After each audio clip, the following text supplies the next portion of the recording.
agenda? Any additions or corrections to the agenda? All right, I'll have a motion for approval of the agenda. I want to ask something. Okay. Well, I guess Marcia would be giving that report. I just Yeah, want to hear okay. about the board meeting last night.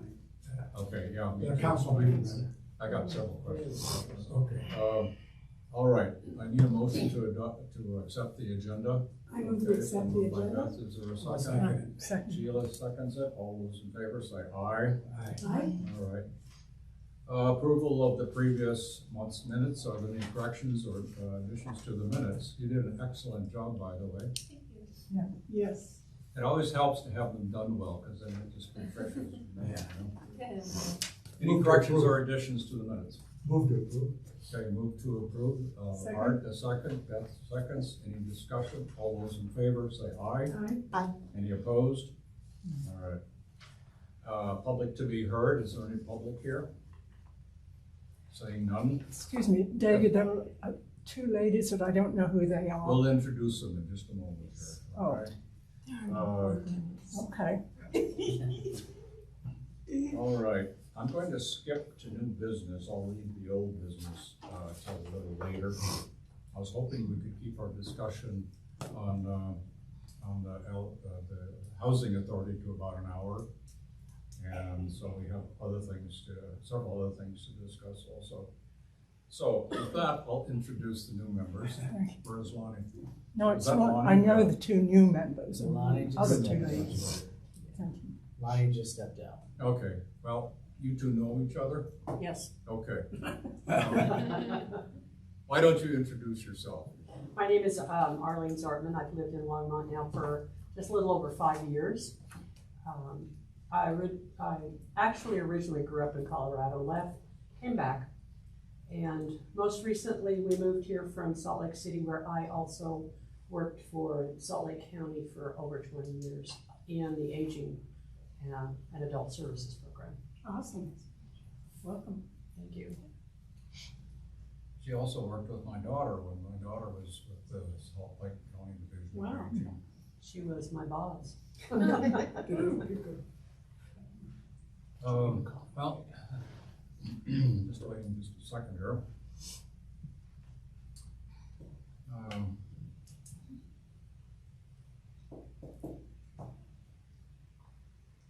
Well, I guess we can go around and introduce ourselves. I'm Dave Brunna. I'm the chair, and I've been on the committee for about 2 years. This will be my 24th meeting. And it's been a pleasure, I will say that. Lonnie, why don't you introduce yourself? I will. What a way to meet everybody. Oh. I'm very sorry I started joking. So. My name is Lonnie Dooley. I've been involved in historic West Side neighborhood for the 20 plus years I've lived here. No matter what I did professionally, I always was involved in my neighborhood. And we started doing an email to put out information about what was going on in the city. And it's progressed over the last 15 years into a weekly email that I do. I'm very involved or very interested in what happens to the senior community here in Longmont. That's why I applied to be on the board. I would like to use my abilities as far as getting the word out to people, to get more people involved, or to get the word out to a wider community. That's a real interest of mine. And transportation for seniors. That is also a big interest of mine. So, I thank you very much. I'm looking forward to being on the board. If anybody has any questions, please let me know. Great, welcome. Welcome and thank you. Thank you. We are delighted to have you as new members. What committees do you want to be on? Always the first question anytime somebody joins a committee, a board. Huh? We are delighted to have you. Okay. Let's continue. Lisa, was it? Yes, Okay. Go Lisa ahead. Gallagher. I'm the Regional Housing Manager for Longmont Housing Authority. All right. Again, I'm Dave Brennan, the chair of the board. Marcia Martin, the council liaison. Molly O'Donnell, the housing director for the city. Art Quintana, just at the end of this year, I'll complete 5 years on the board. Ronnie Matus, senior services manager. I'm Robin Bosica. I'm your acting secretary. Just acting. No. I'm Beth Bowles. I've been on board for 7 months. I'm Janine Tarrant. I've been a board member for 5 years. I also volunteer at the senior center. I'm also a peer support volunteer. I'm Sheila Conroy, and I've been on the board for, it's either 3 or 5 years. So, no, 3 or 4 years, and I've enjoyed it. I do a lot of volunteering, but not specifically at the senior center. I could do more. All right, well, thank you. With that, I guess we can get started. Have I forgotten anything so far? All right. I didn't have, did I? Okay. All right. Lonnie and Arlene, again, welcome. And Molly and Lisa, if you could make your presentation however you want to do it. I don't know how much structure they were given as far as. Just provided the information that you requested in the sense of providing any updates for around senior housing, any trends, any areas, any identified areas of support, to come back to the board to see areas we could support. So I communicated exactly how you framed it. Okay, good. Let me ask first before you get started. How many of you have met these folks or had a presentation by them before? Never. Just, okay. All right. For sure. All right. Okay, well, go ahead, however you want to do it. So I'm gonna go ahead and get started. Again, I'm Molly. We could pick a couple of topics. I wanna kind of hear from you all what you're most interested in. And I'm gonna lay out a couple of options, so things we've been working on or efforts going forward. So first of all, is anyone interested in hearing about really what affordable housing actually is? That's something we've been trying to do, kind of an education campaign to the community to be able to tell exactly what that really means for people, because it was pretty clear from the Longmont community-wide survey that people are wanting work to be done in this area, but perhaps we need some education efforts out there to really say, what does that mean? Does anybody like to hear about that as a baseline, or really dive into the senior side? I'd like to hear a little bit. Okay. And can you kind of explain the difference between affordable housing, affordable senior housing, Section 8 housing? Yes. And that will help people understand. Sure. So something we've been talking about recently is on that community survey, people said, city, how are you doing on your affordable housing programs? And we ranked bottom of the list. And I think that we really need to talk about what does affordable housing mean for people, because everyone, regardless of your income, age, stage of life, wants affordable housing for them, for their specific point in life. So what that really means, HUD is the federal agency in charge of HUD, Housing and Urban Development. They say that if 30% of your gross monthly income is spent on your housing, then that is affordable to you as a general guideline. If it's more than that, you're called housing cost burdened. For the city programs, because we live in such a high cost area, we say it's more realistic to call it about 33% of your gross income. If you spend that on your housing payment, then that is considered okay. Obviously, the less, the better. But anything more than that, you are housing cost burdened, and you're gonna struggle to pay for other things that you need to pay for in life. And so whether you're in income restricted housing, or just in the home that you've owned forever or rented forever that is just not part of that formal program, that is what affordable housing is to everyone. So that's what I'm calling little a affordable for every person. Capital A affordable means a real affordable housing program. These are programs for people in certain incomes that if you are below a threshold, you can qualify for assistance. And so on the city side, we have a rehab program for owner-occupied homes. So this helps, for example, if it's a senior, age in place in their home and make sure that home is energy efficient and doesn't have, a standard of living problem. So we go in and we use federal grant funds to help people make modifications to their home. We can do roof repairs and HVAC systems and various levels of things to help people age in place. And that helps keep our what could be naturally occurring affordable housing, not a program, but just keep that stock out there rather than deteriorate. On the city side, we also provide funding for development projects. So the city council sets aside $1 million a year of the general fund to go into the affordable housing fund. And after paying our operating costs, we put the rest out for competitive award to developers that do affordable housing. And so that's building new affordable housing that is in that income restricted range. So if it's a rental property, you can rent an apartment there and your income would be capped to be able to get in. There's a lot of nuance with that as people, if your incomes are still rising due to overtime in your job, there's some things we work around for that, but generally that is what that is for. When it comes to the housing authority, so the housing authority and the city are two different entities.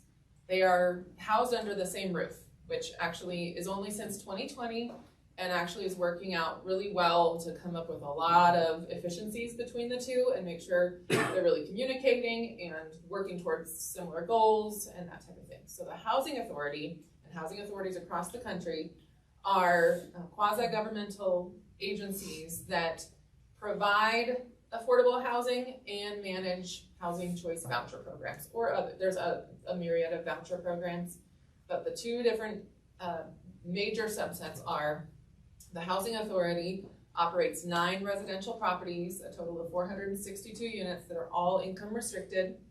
They all have wait lists, and sometimes they have lotteries to get on the wait list because there is very high demand. Different units are set at different income levels so that we have a range. And then I would say, for example, a senior that is living off of Social Security primarily is probably about a 30 or 40% of area median income, 30% of area median income. So that's some of the lowest level of units, income restricted units that we supply. And that really does hit those that are really living off of restricted incomes without other income coming in other than that. So we have, of our 462 units, well, I should say of our 9 properties, all allow seniors in, but we do have 7 of those that are restricted specifically for seniors. 6. Oh yeah, Briar would always access the 6 out of 9 are restricted for seniors. Most of those are 62 and below, and we have one that's 55 and below. 62 and above, and 55 and above. And so that's how many units do we have total for seniors out of that? 380 or so apartments that are income restricted and age restricted. And that's actually a very large portion of our portfolio. We don't have very many units that are not age restricted. That's really because in the last 10 years, the Housing Authority really focused on senior housing because of the baby boomers aging into this and just really that demographic just booming, no pun intended. So that's on the Housing Authority property side. Oh, sorry, that was me. On the voucher side, a housing choice voucher, which used to be called the Section 8 voucher program. That means if you are income qualified, you can, via a lottery and then a wait list, qualify for a voucher.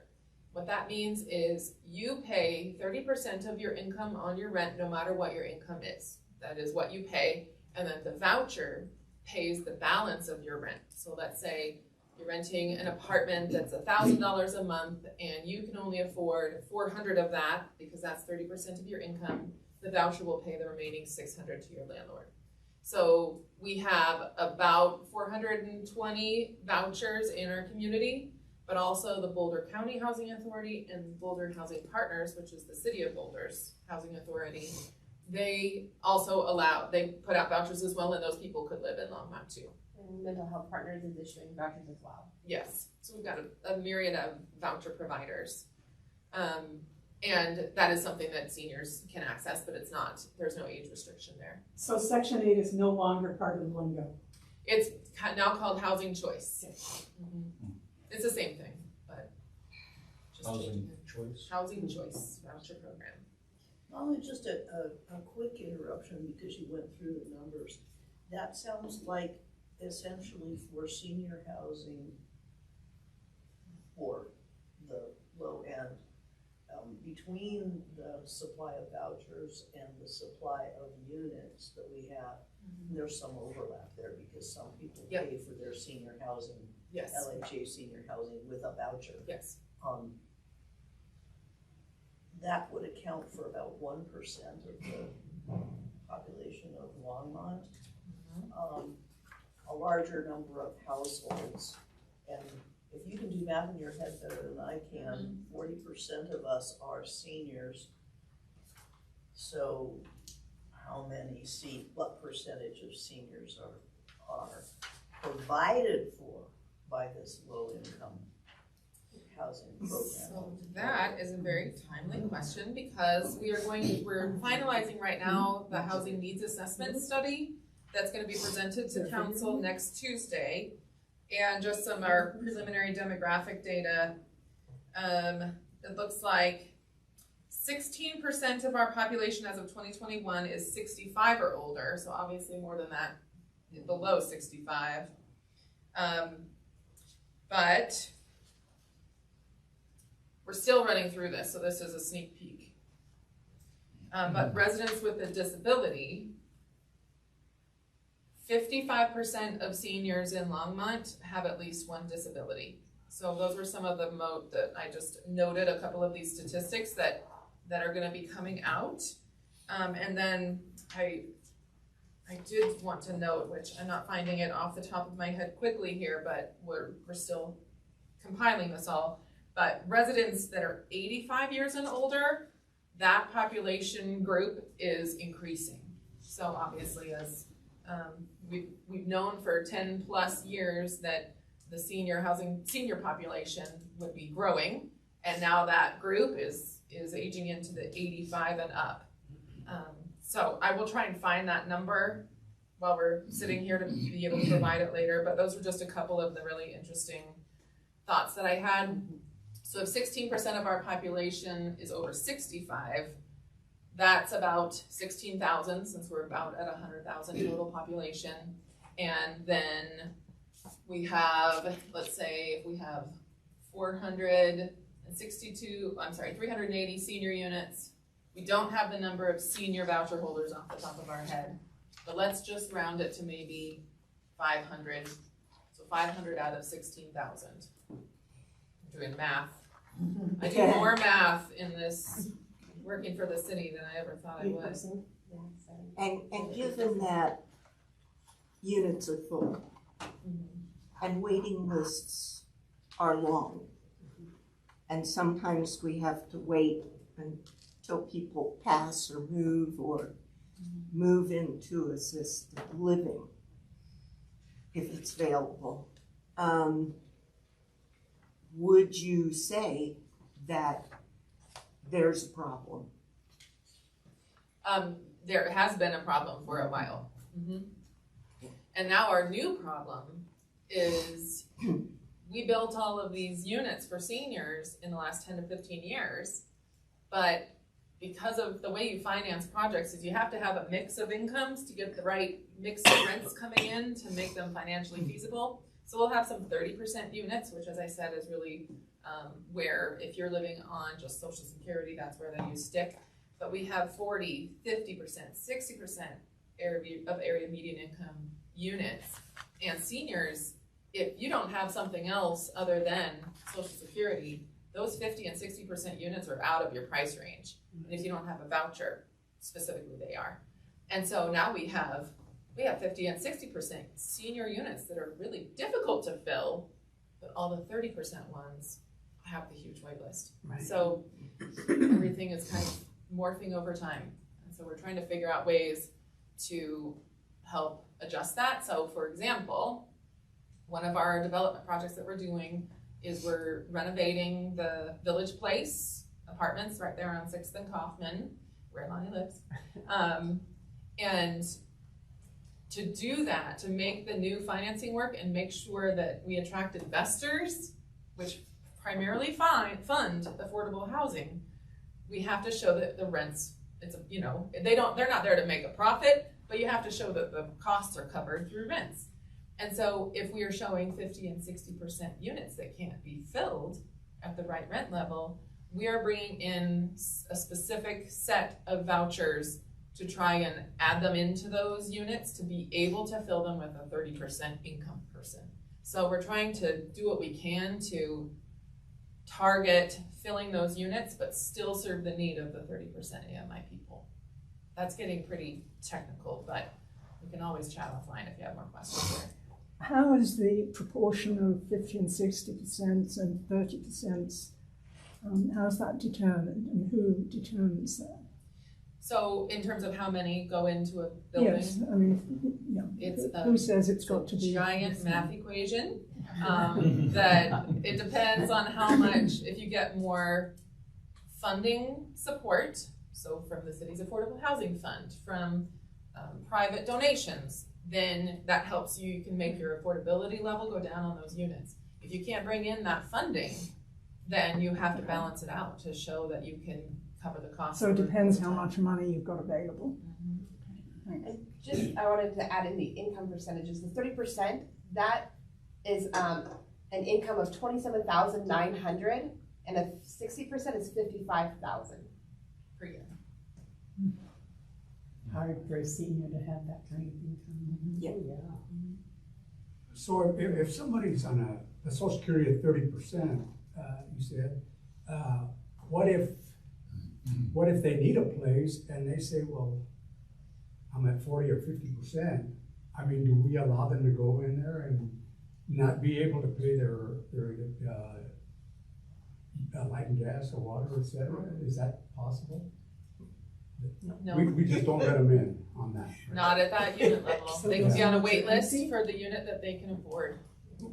But Yeah. you don't allow them Which for a is- higher one and then allow them to kind of hang The themselves. wait lists are too long. So if there are empty units for seniors that can't be filled, what, is it federal government that sets the percentages, or is it the city, or is it the housing authority? Who sets it? So it's a combination, but it's the federal government, so most of these affordable properties are funded through the Low-Income Housing Tax Credit Program. That's an IRS program that basically makes it attractive to private investors to invest in building affordable housing in exchange for a tax credit. And so those investors are trying to meet the federal requirements and make sure that they get their tax credit, the whole reason they're there. I mean, they have some intrinsic value too, but generally they're not there if they're not gonna get what they got, they're investing. And so we have to show that we have the right unit mix, affordability mix, to make the project work and bring in the right amount of money for them to qualify for that credit, but also they're not trying to make a profit, they wanna show a loss actually. So is there a group from all these different places that are trying to figure out a way to fill these empty units? It's more all of us all together, constantly working to try and make sure we get that sweet spot. Is there anything coming up in the pipeline? So we don't have new senior units coming up because seniors, all the properties built in the last 10 to 15 years were all senior. And we are showing that we will always have a need for those 30% units, always.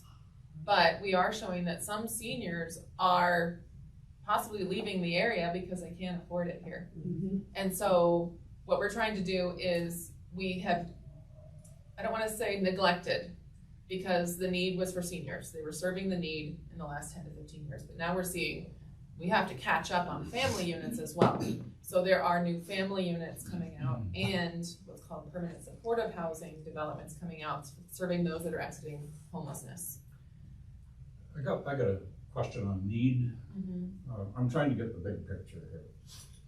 Starting at the tail end, so to speak, starting with homelessness.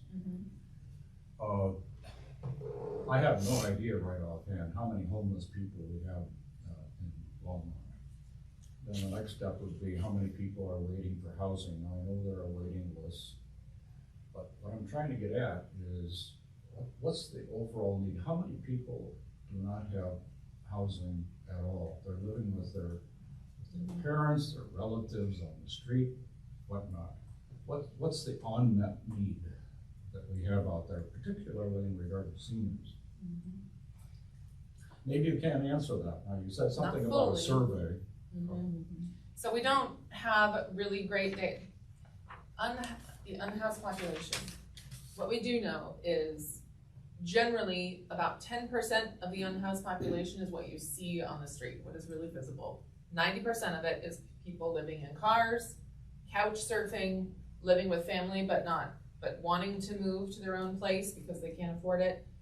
We know that generally nationwide that's the trend. What you see is actually a small portion, and what you see is often those that are very difficult to house. Sometimes they're not interested in being They housed. also be a large share of them be mentally ill or have other issues. That is a major factor. So 90% of those are really what's unseen, and those are the ones that are participating with the Boulder County, it's called coordinated entry. They're trying to exit homelessness. They're taking the steps to be able to find a place to live. We can pull that, I don't have those numbers off the top of my head, but we do have the number of participants through that coordinated entry program that we could share. And that's really our best way to get a number of those that are unhoused but looking to be housed. When it comes to our vouchers, which are, again, all ages, but when we opened our wait list at the beginning of 2022, we had 150 waitlist lottery spots. Yeah, we opened up for 150 and we had over 1,700 on that one. And then when we opened in September of 2022 for 250 spots, and that was given priority to those who lived or worked in Longmont. We had over 1,200 applicants for 250 spots. And that is 250 spots on the wait list for the vouchers, not to get a voucher. So then we pull off the wait list as we go down the line. And then for Go ahead. our senior properties that are in our portfolio, each of those right now are sitting about 100 and 120 people on each wait list. For each property. Each For each property property. has their own. And looking at approximately how long? It could be anywhere from a week to a year, so. More commonly, it would not be a week, but Yeah. it would more commonly be Couple months or To a longer, year. so it just depends on the property and what it's going through. Because I don't know where I picked up that there's a 2-year waiting list on. And it could depend on if they're waiting for a 30% unit and there's one or two people waiting ahead of them, it could be up to 2 years. Because some properties only have maybe 30% on the whole site, so.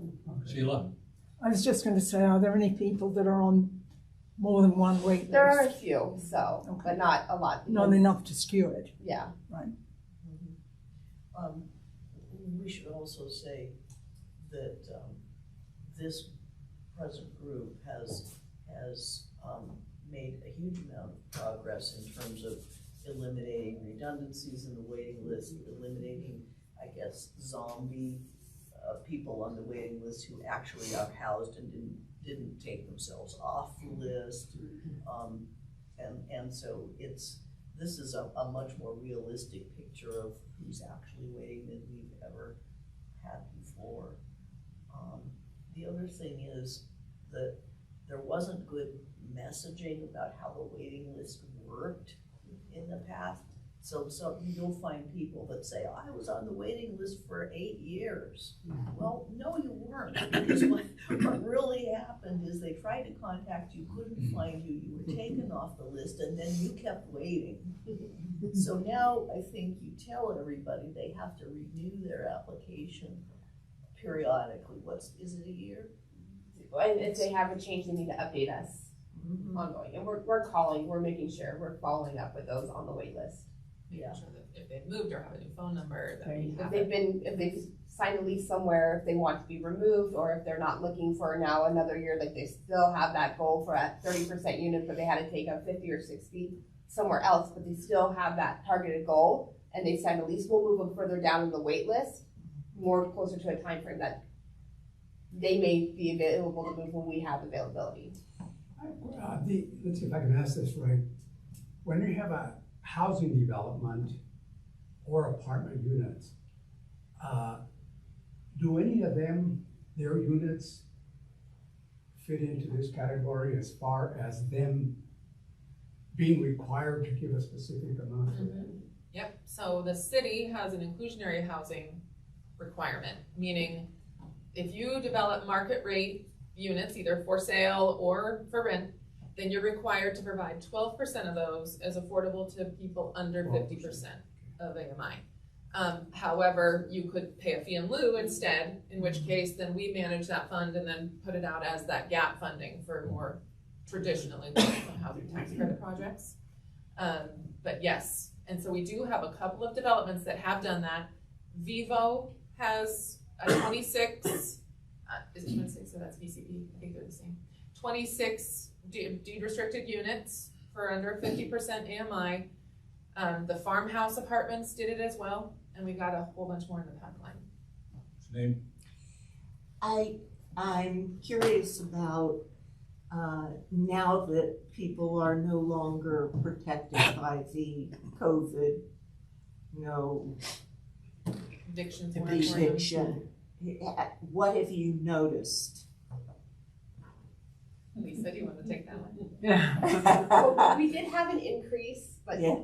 of evictions for non-payment of rent, Right. or lease violations that were not corrected for long-term that created nuisances, but it wasn't anything out of the ordinary, I would say, because there were so many programs to help those who do not pay rent. They had the ERAP and funding, so a lot of those were taken care of. It was those people who just were too lazy to go and get the assistance, and even with hand-holding, didn't want the assistance. But there's been a big change in legislation the last month and a half that is impacting landlords. We used to be able to serve a 10-day notice or a 10-day demand for like rent payments, or whether they're in compliance with their lease before it went to eviction. Now that's turned into a 30-day demand. So the tenants have a 20-day longer period to correct. Which, for payment of rent, we can work with that. Yeah. For substantial lease violations that are threatening the health and safety of neighbors, that's a challenge. I'm thinking specifically of people that have lost their housing now that program is no longer available. And there's still quite a lot of the Hour Center. We refer to the Senior Center, the Hour Center, churches and everything when we know somebody's having those, and we try to educate our residents. If you know you're having or going to have a situation, talk to us sooner than later. Because the sooner we know, the sooner we can get you in touch with people and help you get those resources to help. And you do know that the resources are usually 1 month's rent. And we do payment plans. There's different things we can do on our end too to help the tenants as well. So Really, eviction for non-payment of rent is generally quite extreme. You haven't paid for a year. 2 to 3 months or longer. We no work assistance, with residents That's a with lot. LHA. Right, with LHA. Right, with LHA. The evictions in the general world, since the moratorium was lifted, I I don't think we have numbers other than how often Lisa's seen them at court, But I will say with Longmont, we are very fortunate because we have city mediators that show up to court every eviction hearing, and they sit there with the tenant and they try to work with the tenant and the landlord to come up with a plan so the household is not evicted. And that's now a mandatory requirement as of this new legislation as well. Right, and some of the problem too is the fact that rents go up. Mm-hmm. And it's not so much that people have not paid their rent, it's that they cannot afford to live there anymore, and they can't afford anywhere else around here either. Is there a differential impact with different groups? You know, for example, Hispanics, blacks, disabled, veterans, whatever. That some suffer homelessness or unavailability of housing more than other groups? Or maybe you don't have any data on that. well, not specifically because they'd have to report that.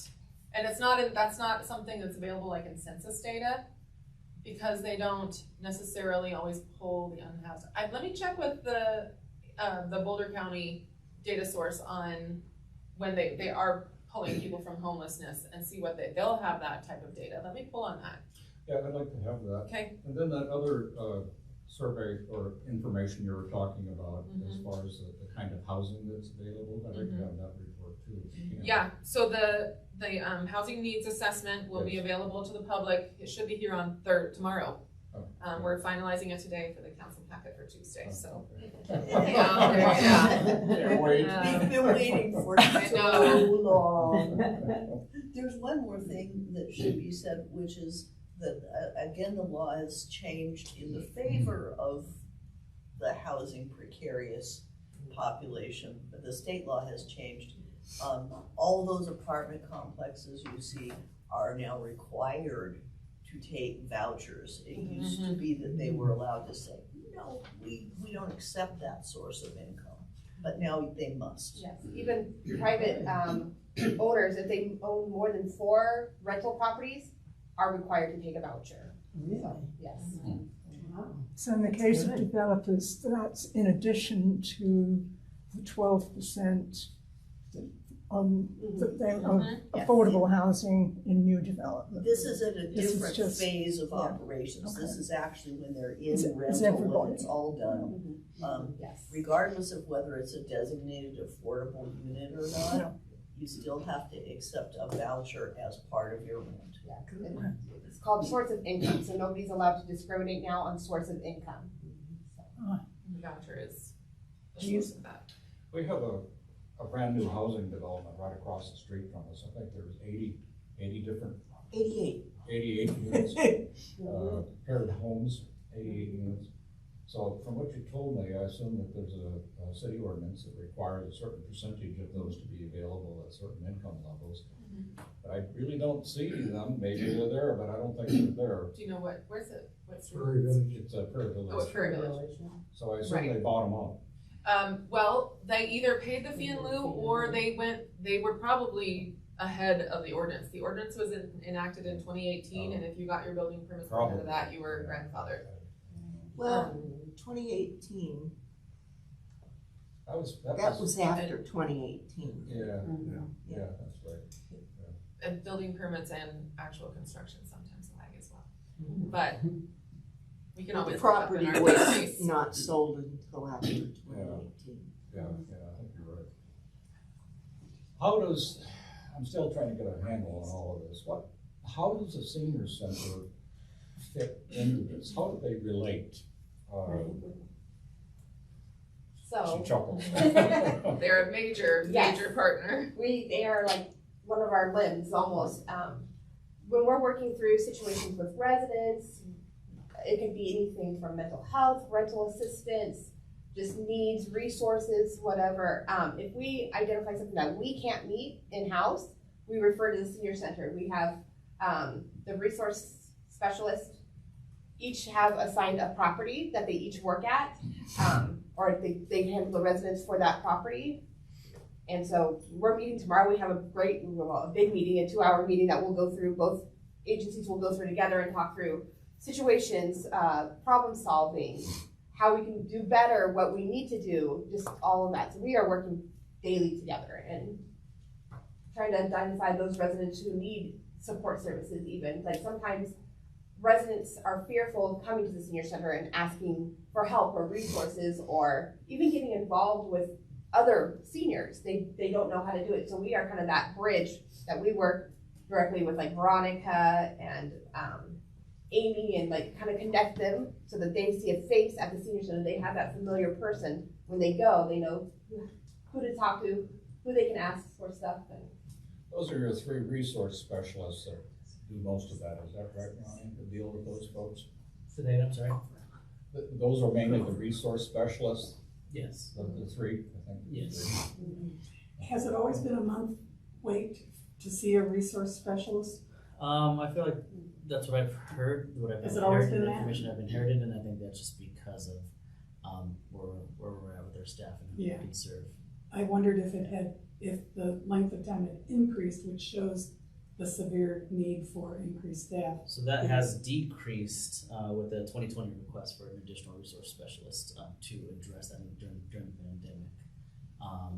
That helped alleviate that wait time and reduce the wait time. we have one resource specialist that is overseen by senior services, but LHA has, or Works at LHA. yes, works at LHA properties. I must say that I tried to deal with the housing authority when my disabled son, I was trying to get housing for him. It was a nightmare, and it sounds like things have really come a long way in the city of Longmont. So glad you're both on board. What's your staff? Is it just the No, we've got, some of us are on the city and housing authority side together. Lisa's really the property management arm, and what is your total staff? I think I'm at 19. Between wow. property managers and maintenance. We have 3 on the voucher team. We have an accounting arm, and then the city's housing arm is about 5 staff members. So I did find a couple of seniors, specific data points that I just wanted to throw out here as I'm just flipping through. The poverty rate in Longmont is about 8%, when that has decreased steadily over time, not very quickly, but it has decreased. But seniors are right there at the 8%, meaning they're about equivalent with the city overall. But seniors have a lower poverty rate than children less than 18, those with less than a high school degree, Black and African American, Hispanic and Latino people, and single mothers by far. And then seniors over 65 are significantly more likely to own their homes. 70% of seniors in Longmont are homeowners, compared to 57% of 35 to 44-year-olds and 34% of 18 to 35-year-olds. So those are generally people that have been here for a long time. It's not dealing with the housing market as it is more recently. When it comes to the racial disparities, because I've got the racial disparities on the people that are housed, not necessarily the unhoused, which I can pull for you, but the home ownership rate for non-Hispanic white people is 68%. If you compare that to Hispanic Latino, where'd it go? They're at 42%, so less than white people. And then Black or African American home ownership rates are only 19%. There's a significant disparity there, and that's in ownership. So that means the remainder are renters of those that have a census data covers that. You don't have the distinction between owners with mortgages and owners who don't have a mortgage. That'd be great to know, because of course, a lot of seniors don't have mortgages anymore, right, and they're sitting fairly pretty. But that figure should be easy to come by through Boulder County tax. that's true. assessment. You know what? Before Tuesday, our just grab a pen. And the analysts could probably just pull that, even if it doesn't make it in the report due to timeline. We could ask them to just report it. Good thing we're doing this. What do what do you think the biggest impact, other than homelessness or the lack of housing, has on the senior community? Where does it come out? You know, like mental health issues, eviction, Well, crime rates, whatever.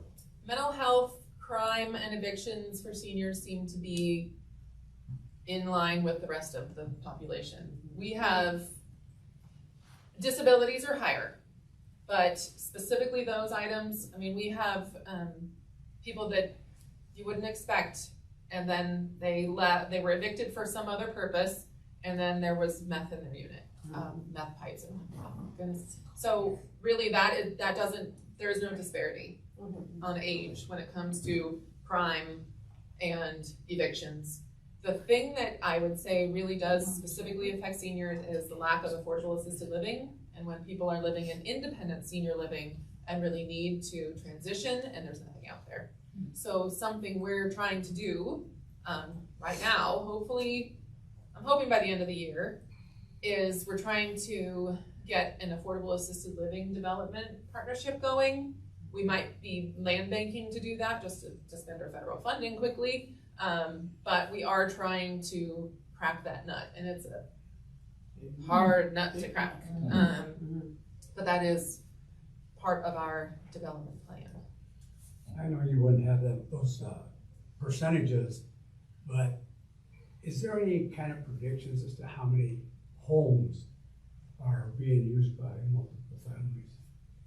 I mean, I know you wouldn't have that, but I'm just saying, Right. there's gotta be a lot of them, because there's, I mean, there's some of We these do- neighborhoods where there's A lot of Yeah. half a dozen intergenerational, cars yeah. right in front of the house. So, That's more we- one family. We can't tell from census data if it's multiple families, but we can tell the size of households. So let me see if I can grab that. If they're honest.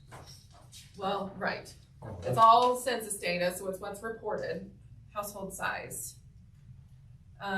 So in 2013, the number of households, well, let me just qualify this.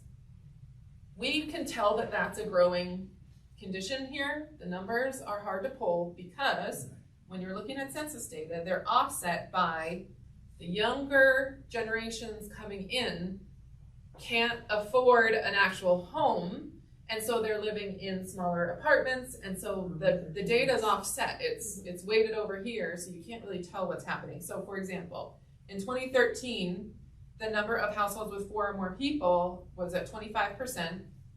In 2021, it was 21%. So it looks like it's going down, but that's offset by the number of single person households coming in, because it's tied to having more studio and 1-bedroom apartments for people that are younger and don't have, maybe, marriage rates are going down, the number of children are going down, so the smaller households are increasing on one side, but so are the large ones, so it's just kind of offsetting each other. Does LHA have any restrictions in terms of number of family members or who can live in their facilities? Because, culturally, in the Hispanic community, families live together, often mothers. So are there any restrictions? Are there number restrictions? There is, yeah, it's different per almost property. So our 62 and older properties,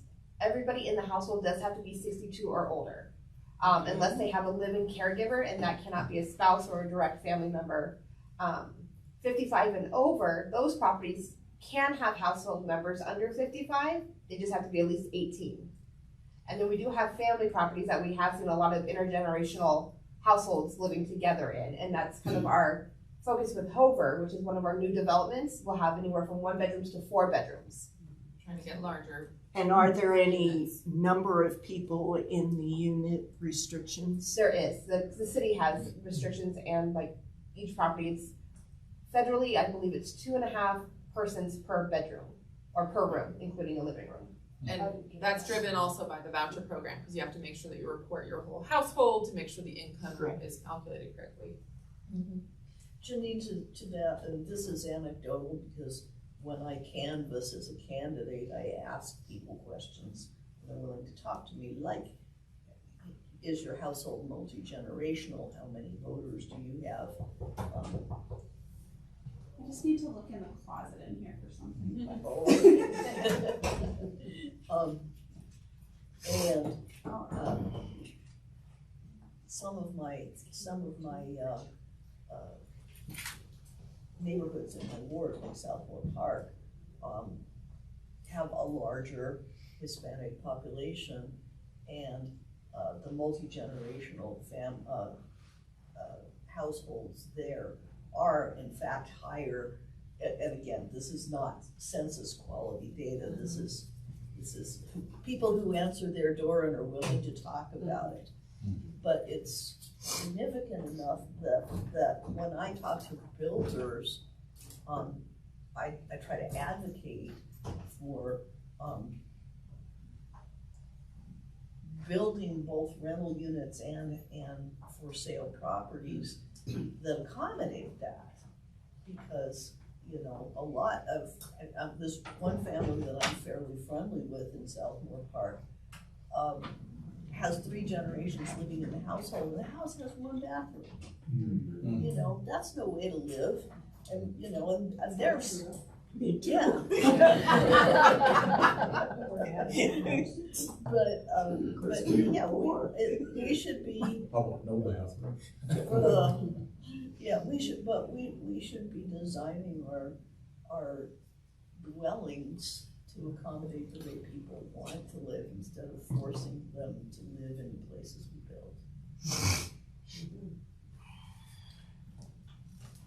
Is there anything that you think should be added to the relationship between the senior center and the services that are provided and what you do, or vice versa? You know, are there any areas that need to be beefed up or taken away or whatever?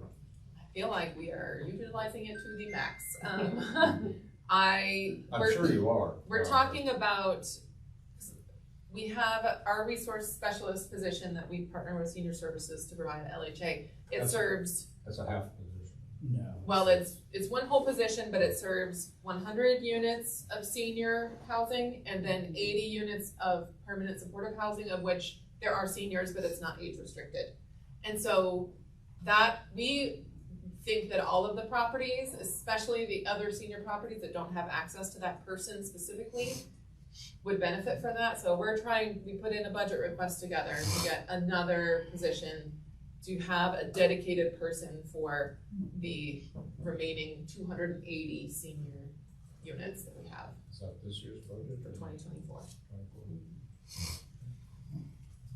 So, a couple of things that I think would maybe be a little bit interesting for them to hear. And you mentioned meth, and the fact that the meth has, at least the awareness of it, has gone up, and units are down because you guys have got to go in there and clean them up. And they can be down for a significant amount of time, which means there's no rent and nobody can get in there. So can you talk about that a little bit and the cost? And then the second thing is, I know that you have property managers on site, and I think that would be nice for them to know that as well. Sure. So for the property managers, all of my property managers do live on site at the senior communities. It helps with kind of a reassurance that somebody's there, they're walking around, that they're there they don't work weekends, but if there is something, we call it fire, flood, or blood, my managers will respond and take active control. It's kind of just help because they're walking around the property, they're coming in and out, residents are seeing them. It kind of just creates a calmer peace with the residents that somebody's there. And that's just, I think my last manager moved in November, so everybody's on site. So Hartson and Lodge has a manager there living on site. Fall River Spring Creek has a manager living on site. Village Place has a manager living on site. And the Aspen Senior has somebody living right next door in our townhouses. So, and then for meth, it's on the rise. I have had a meth unit at Spring Creek, Fall River, Aspen Senior in 2022, early 2023. I have one currently at Village Place, and I have them at the suites, and it does not discriminate against age. I've had anywhere from a 55-year-old household up to an 84-year-old household have meth. to test a unit for meth, the first test and the final test is about $3,000 total. Cleaning can range anywhere. If they just smoked it once in the unit, like they smoked in the bathroom one time, I'm looking about $10,000 to $16,000 to clean and remediate that unit. If they smoked multiple times throughout the unit, that's closer to $90,000 to $117,000. I think is the highest I've had too. And we don't have that funding. I mean, we don't have, we have an insurance policy that is like gold, and we are tapping it out. So we are looking to do, we're trying to see if we can do like we always would clean it till it's certified clean, and then we're looking to bring in like a community build effort like Habitat, because we don't have, I mean, affordable housing doesn't make money.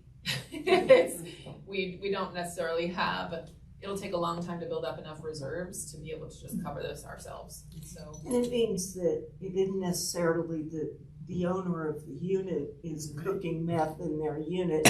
They could have a family member come over and do their thing, and you're stuck with. What's the longest that you've had a unit down? Right now I have one that's been down, I think, 438 days, my last report. Wow. And that's a unit that somebody could be living in. Right, yes. It's crazy. And a significant financial loss. Yes. They have carbon monoxide detectors. Do they have meth detectors? Just Yes. gonna ask Funny that. that you say that. I was just gonna ask that. So Great not news. commercially available in the US. There is one company that is creating them in New Zealand, and they've been using them in New Zealand for a couple of years. We have one from them, and we're testing it as a prototype right now, and we're just making sure it actually works, because they're not cheap, but they're cheaper than rebuilding. Right. So we are testing it right now. We're getting about 3 or 4 more in. They're in the mail. And making sure they will work and are worth the investment. And then if they are, we intend to invest in them, because that's really what it is. And it's really not, the point is not to catch somebody in the act. We'd be putting them into clean units, certified clean, and say, you're moving into a clean unit, you have a meth detector. It's more of a preventative measure to, if someone cares enough about their housing, which some don't, if you care enough about it, it would hopefully deter people and reduce our cost and make sure these units are available to the community. So that's our plan, but it's in progress. Sheila. So I don't know how do you find out that this unit is. We mostly don't. So there could be some that. There's one, we only had one where we were able to evict because of meth. Usually we find it after they're gone.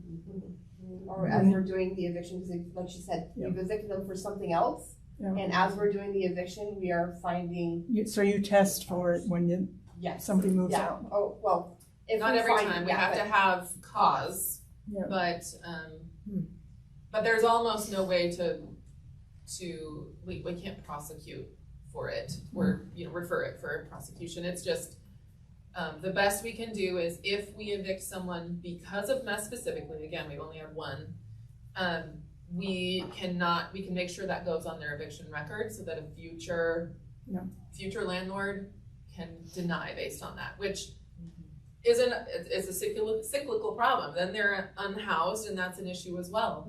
But us not being transparent about what happened would be putting a private landlord that has way less resources than even us in really high risk. So. And do we, is there any way of just, I mean, that's a lot of units, but going into the homes from time to time, is there anything about visiting a unit every so often, anything like that? Yeah, well, we do inspections. 2 inspections a year. We're starting this year. Typically it was 1 a year, but with COVID, we couldn't just go into people's apartments.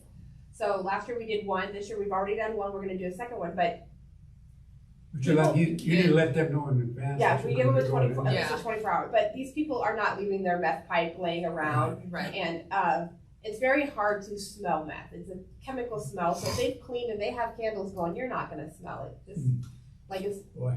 So, and we can't test without cause. Yeah. We can't go into someone's unit and So you just can't, like, when testing you go in things. for the inspection, you just can't do a quick test. But also because even if it came up positive, we couldn't say that you specifically did that. Right. It could have been there from your prior tenant. We And- can't, unless the unit is clean, and then we find it and can prove that what, In that time that it was you, period. yeah, Right. But if an empty unit is tested when somebody moves out, that would be a way to yes, catch it. yes. I was a realtor and we tested, a lot of people tested for meth and it wasn't invading their rights. Right. So it's a very complicated issue, but our goal is use prevention and then use this method of the clean and put in the detectors, which it'll be rolling. I mean, it's not gonna be all at once, but as we progressively get each unit covered. There's an easy way to tell if meth has been in a building. Can't remember what it is. You spray something on the walls and it turns blue. Have you heard of that? No, I haven't heard of that. Ask the real estate association. I'm sure that's not blood. Well, so, do you, when someone leaves, either because of death or because they found other housing or because they were evicted, usually for behavioral purposes, or reasons, right? Do you test every unit to make sure it's clean at that point, or only the ones where it looks like there's a If we reason have to test? suspicion, like, we'll talk with our crime-free specialists, because we work very closely with PD and we're part of the crime-free housing program. And we kind of work through it and be like, okay, do we have suspicion? This is what we've seen on our end. You know, even if somebody just leaves, you know, just packs up and leaves, we'll be like, okay, do we have suspicion? Is there anything, was that a high-traffic unit? We're going through this to just be preventative, but even to just go in and test is costly. So. It's still a very small percentage. The small percentage is just very disruptive. Yeah. Overall, out of 482 units, we have like 6. So it's not, I mean, we'll never know until we have data on every single unit. But generally, it is still a small percentage. And so the chances are a regular vacancy is probably not meth contaminated. And we do have, I mean, we work very closely with public safety to make sure we're following the rules on reasonable suspicion and unlawful search and seizure, which this could, you know, that's the things we don't want to overstep on. And to put it in the right perspective, you get exposed to meth many places that you go. Yes. And, you know, whether it be the library, bathroom, or the transit center, or, you know, it is there. So Boulder County Public Health has come out and done some educational events, and the limits that are set by the state that say you must clean and remediate are so conservative. Therefore, like if an infant licks a wall, they are very conservative. And so the general population is more exposed than we could probably ever document.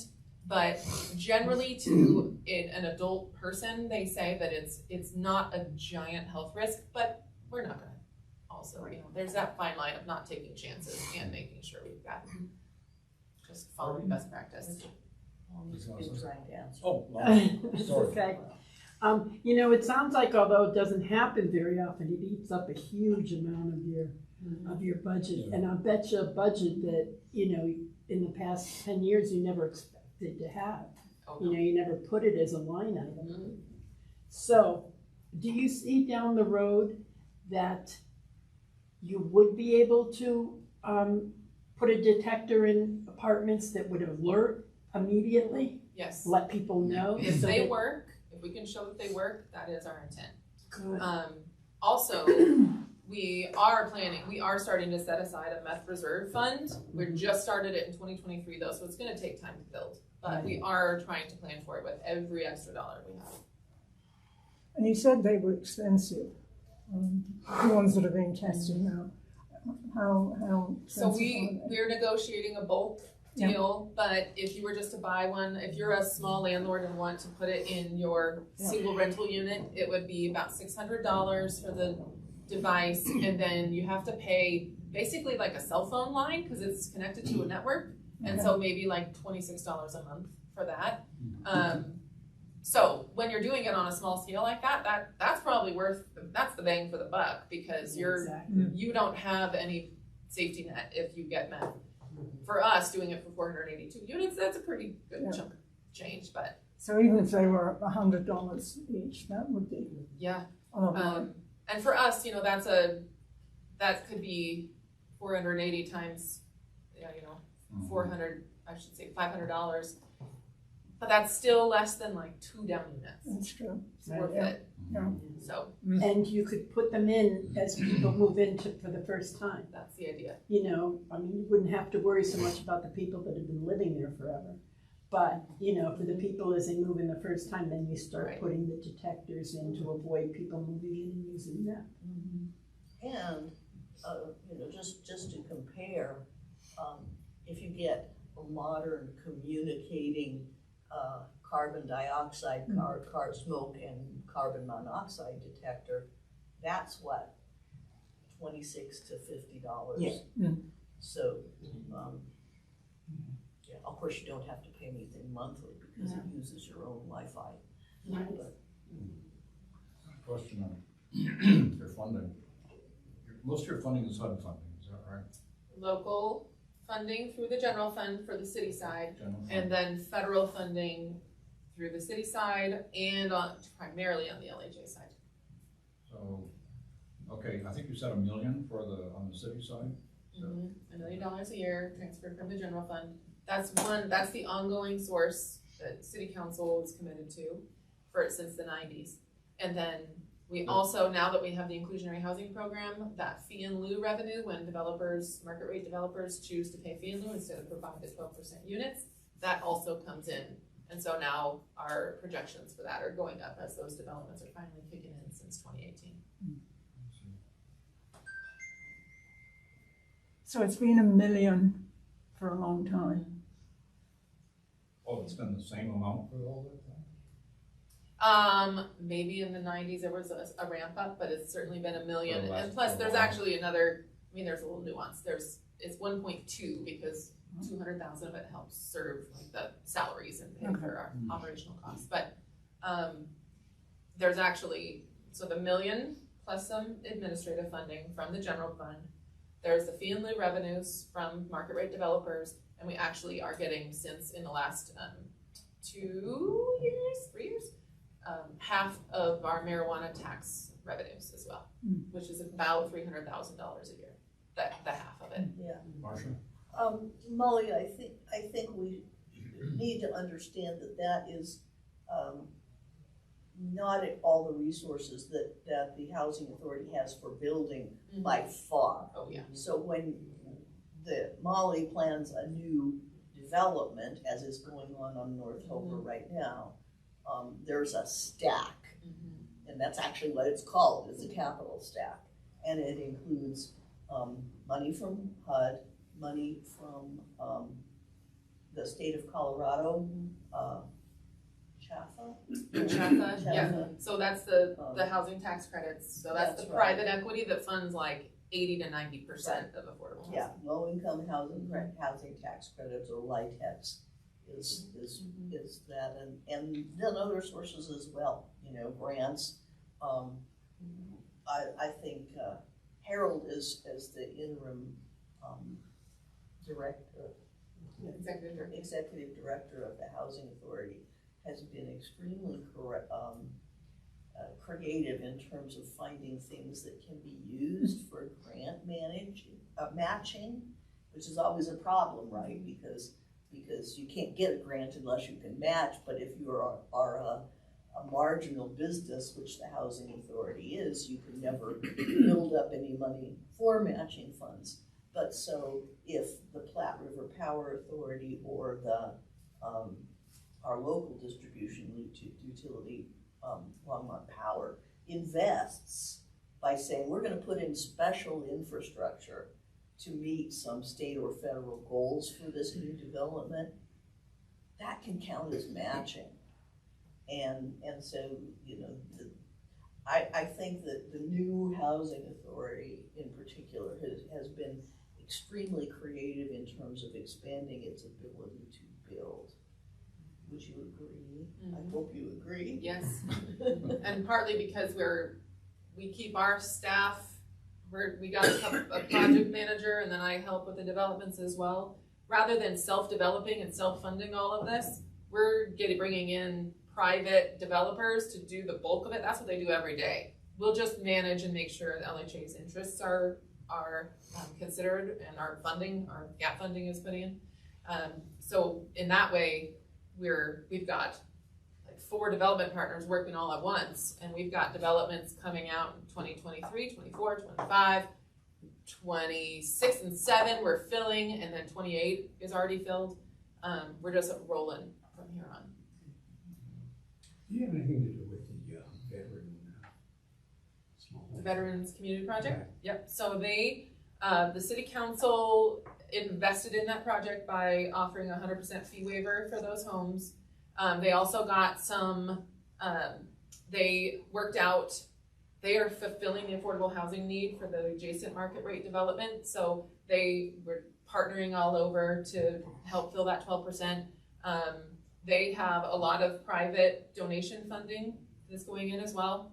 And then the Housing Authority used to operate up on 1228 Main, but we brought the Housing Authority offices into the Civic Center, and VCP is now leasing that, and we're considering selling that building to them as well for their administrative office. So we're partnering with them in several different ways. And they are also really good, by the way, at finding rental situations elsewhere for veterans. It's not just the tiny homes that represent veterans coming out, exiting homelessness. So they're very effective. Lonnie? I'm often asked, for various reasons, people who are looking for help with their rent. They're stuck for a month, they're stuck for 2 months. Where can they go? I tell them the Hour Center, I tell them the Senior Center, but is there any other? Those are the main 2 ones outside of COVID relief. COVID relief through Boulder County's Emergency Rental Assistance Program is now complete. It's not working anymore? It's not, they've used up all the funding. So those are the 2 primary resources I'd say are available right now. And a lot of churches are now stepping in now that the COVID funding's gone to help pay rent. Do you know which ones? Yeah, you could share that with me. I know the Mormon Church, even if they're not a member of the Mormon Church, has been paying rents. We're seeing just checks left and right from different congregations. There's a private charity called A Woman's Work. Right. Yep. And they're I don't think they have a vast donor stream, but they operate kind of like the Hour Center. They'll give you money when you have an extraordinary need, whether it's a month rent or whether it's a used car, stuff like that. Okay. Are there any other questions or comments for Wally and Lisa? I think this is very fruitful and informative, and so I appreciate your time. Pretty busy. I was going to ask what you do in spare time, and I showed you. Parent toddlers, which doesn't help on the energy side of things, but. I was going to ask you, will you come back again sometime? Sure. Yeah. I just want to say that I deal with LHA a lot because I live in one of their properties. And I can say that their plans for the future are really shoring up to be comprehensive and ongoing and helpful for the needs, in my case, of seniors.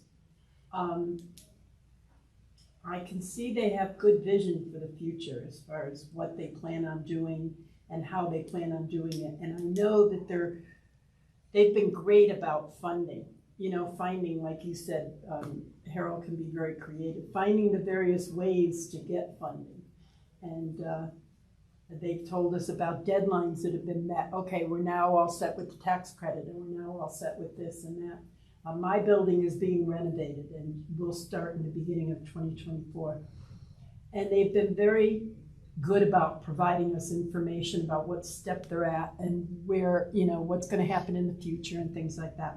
It's just trying to relay that information to 72 seniors that has been a bit of a problem, but we're working on it. Hasn't been a problem, it's just that some people don't always hear what's said, or get exactly what's going on. People are in a change resistant Exactly. state of mind. Exactly, they don't, they're fearful of change, they're fearful of what their apartment's gonna look like when it's been changed, which Lisa told me the other day that they're gonna actually do an apartment, the meth apartment apparently, is gonna be redone by the developer before they even start, so that people can wander in and say, okay, those are what the cabinets look like, and that's what the counters look like.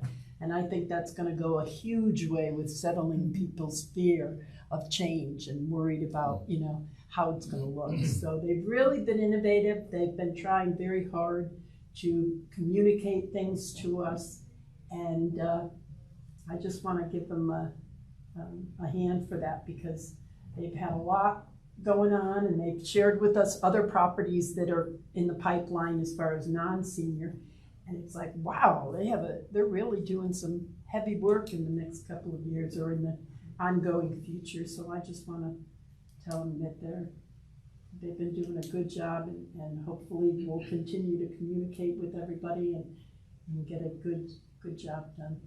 And one more positive thing, I live in Prairie Village also, and I tell you, I was very concerned when the senior units went up, and the property managers, they're doing a great job, I think. I think they look clean, neat, very positive, because I've been in other communities where there's been a few too many people moving in with their parents or grandparents, stuff like that, but I don't know if it's here, I don't see it. No. They do a good job. Well, thank you.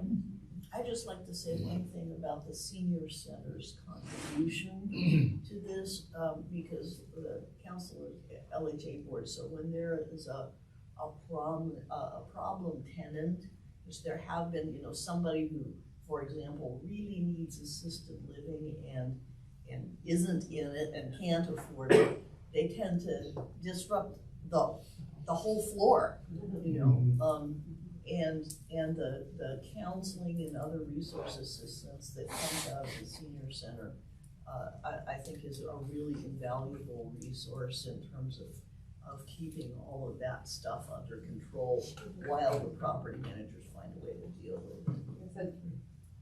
Senior centers are one of our limbs. We depend on them. Well, thank you so much. Thank you. It's been an Thank you. Appreciate it. Yeah. Very good. Pleasure. Thanks for listening. Yeah. Thanks for coming. I have a feeling you'll be back at some point. I bet so. So I'm gonna take off because I gotta go get this Thank you, Molly. Thank you, Lisa. done. I'll see you tomorrow. Thank you, Lisa. Thanks, Molly. Yeah, thanks so much. And thanks for the kind words too. Yes, thank you. Well, at least when you come in the future, you'll have already explained affordable housing. Yeah. pretty clearly. Get into the We'll have that heads up. the nitty gritty. Right. All right, thank you. All right. See ya. I'm going to stick with the new business actually, and let's have an update on the senior center staffing. Could be a fair amount to talk about here. Yeah. Lonnie, do you want to lead off? Yeah, sure, and I just want to see the direction I want to go, so I'll start off talking about our staffing updates on our new hires and kind of some questions that have been circulating around the community for some time. So, new staff, we have brought on Catherine Onaka as our part-time office assistant. So she just cleared everything and she'll be joining us in the next few weeks, as well as evening custodian Tommy Gibson. So who will be joining us at the end of the month as well. So that leaves us with 2 vacant positions currently, which is our resource program supervisor and our resource program, our recreation program supervisor and our recreation program coordinator position. So Amanda had put in her 2 weeks notice to resign her position, and her last day was June 23rd, and Shar Sloan, her last day will be July 31st, so she's hanging out with us for a little bit.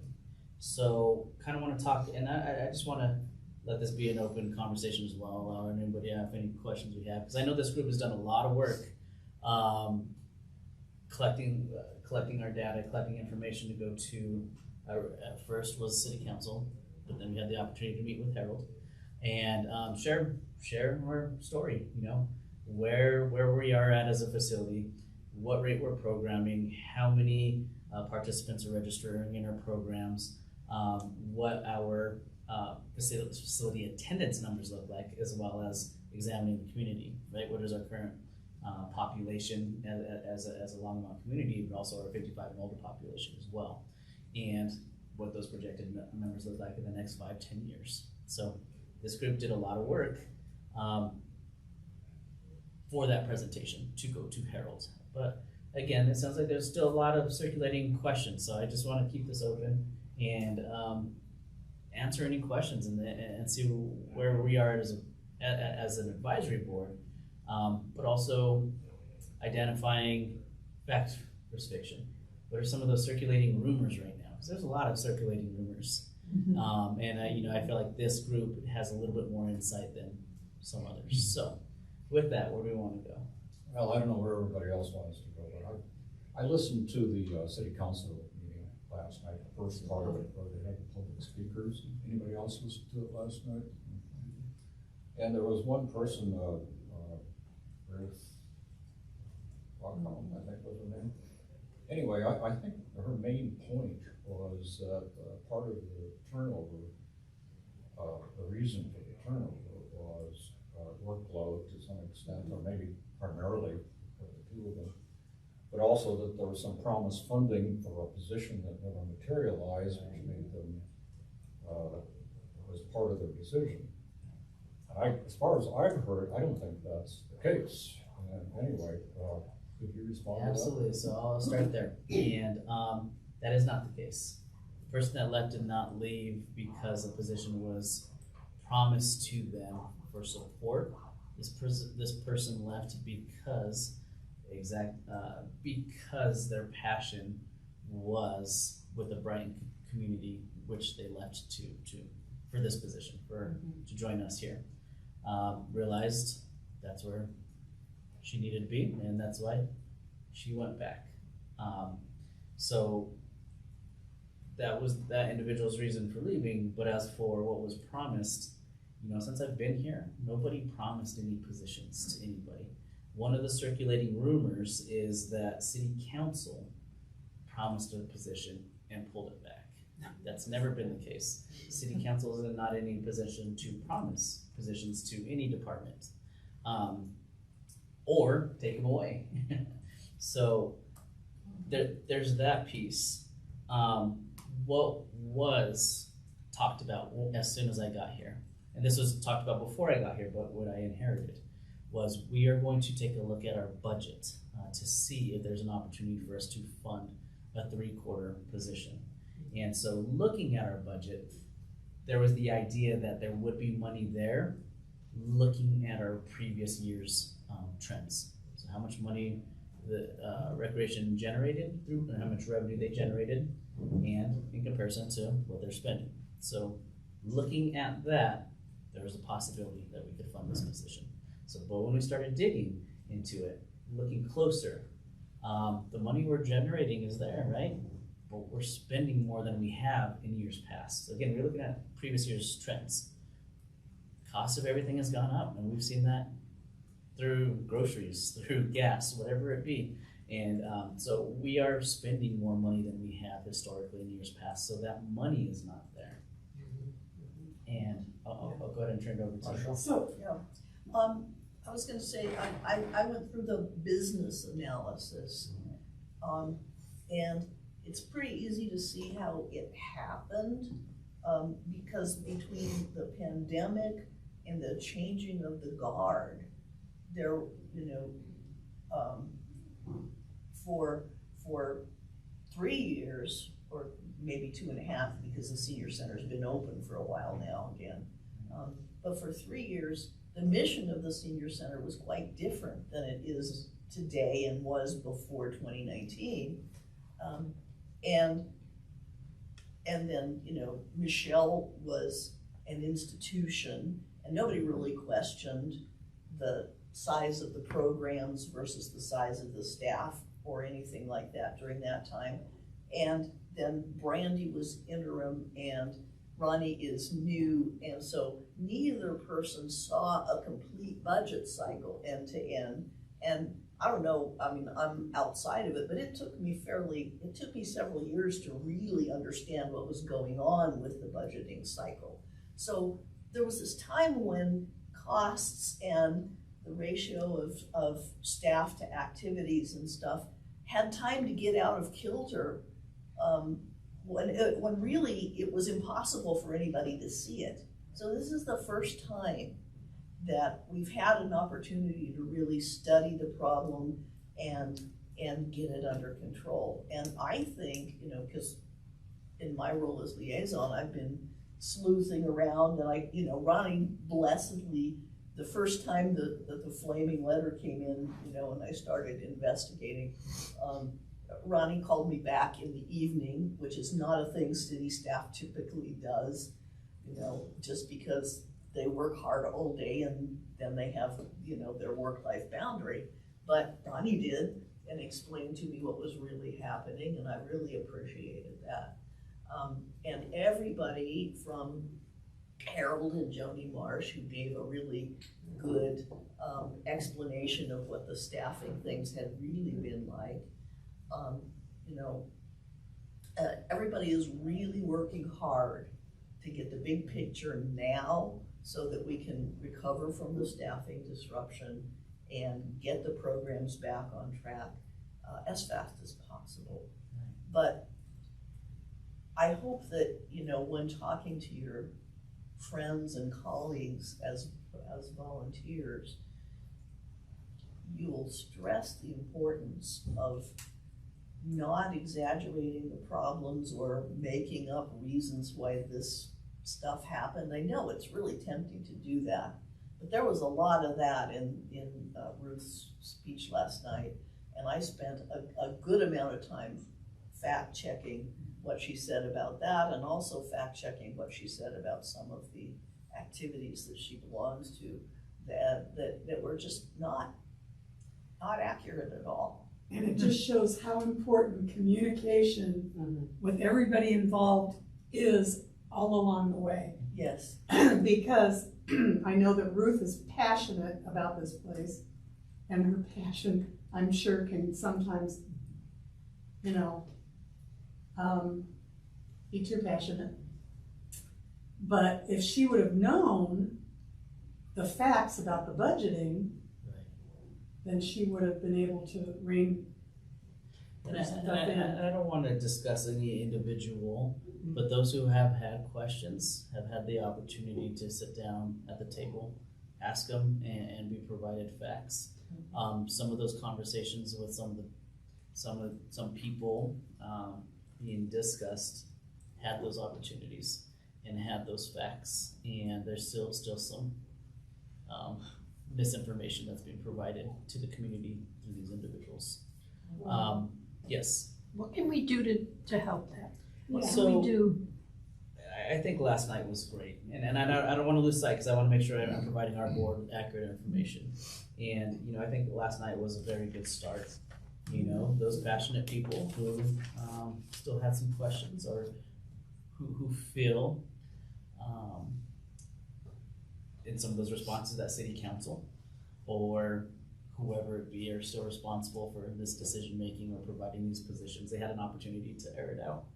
And I think it starts there because, through our Friends Board, through conversations with our patrons here, through the work we've done as an advisory board, we've done we've had a lot of opportunities to communicate out, right? So yes, we are working with those boards and those individuals, but then they're going to their own groups as well to communicate out, right? So I think we had an opportunity to address it. There's still some of those concerns, and I think last night was an opportunity to air it out. We'll see where this goes.